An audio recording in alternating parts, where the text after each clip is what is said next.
Girls, I'm having the worst week, and I've managed to be cheery about it until this afternoon. We forever are. We are magic, magic, magic. Dealing with the bureaucracy at LaRoche College, trying to get my refund for the semester that I had to drop out of school is not cool. I just get shuffled from department to department, and they keep reassuring me that everything will happen in due time or whatever, but nobody's doing anything. And it just really pisses me off. And this girl in the financial aid office, she made me cry with anger and frustration, and if she had been in my house, I would have thrown my phone at her, because she simply comes up with one sentence that she thinks answers my problem and says it over and over again in the most patronizing way possible, and nothing could make me angrier than that.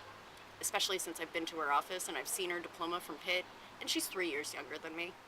After the girl from financial aid made me cry, I tweeted about it, and Nate immediately came to my defense, saying that he would feel her blood on his hands.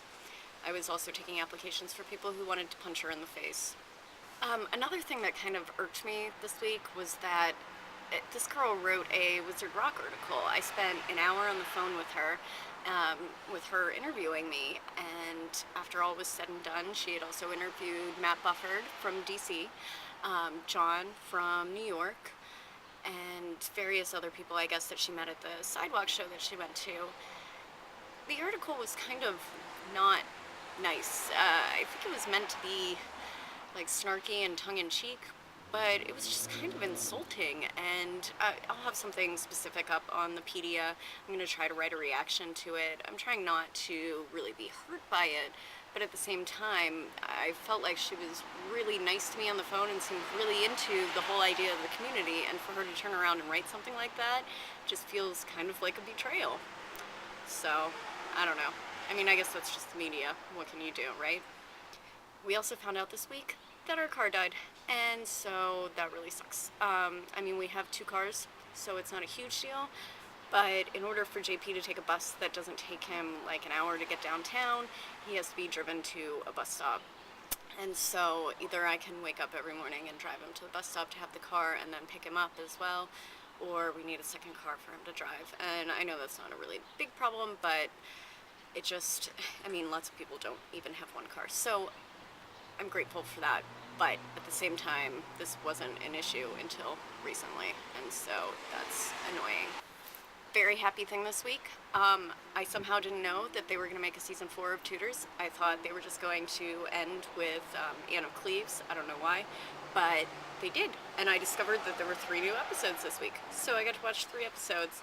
I'm obsessed with Tudor and Elizabethan England. It's my favorite time period, so Showtime making the Tudors was basically like eye candy and history come to life for me. It's absolutely awesome, and I highly recommend it. It's a bit gory at times, and there's also a lot of nudity and sex, so I guess I wouldn't necessarily recommend it for like an 8-year-old, but yeah, you guys should check it out, because you're all over 8. The other good thing that happened this week is that I weighed the cats, and they have both lost 0.4 pounds. And I did the math, and that's like 6 ounces and some change. So since Odessa is a little matronly shaped, or pear-shaped maybe, you could say, that's a good thing. The vet always tells me that she could stand to lose a little bit of weight. And Sirius has started to get sort of a middle-aged cat gut that hangs down and swings when he walks. So it's nice to see that they're running around the new apartment and they actually want to play now, and they bother me because they want to play rather than me having to pull out the stick and poke them with it so that they'll get angry and attack it. So that's pretty excellent, and it makes me really happy that the kittens are so happy here.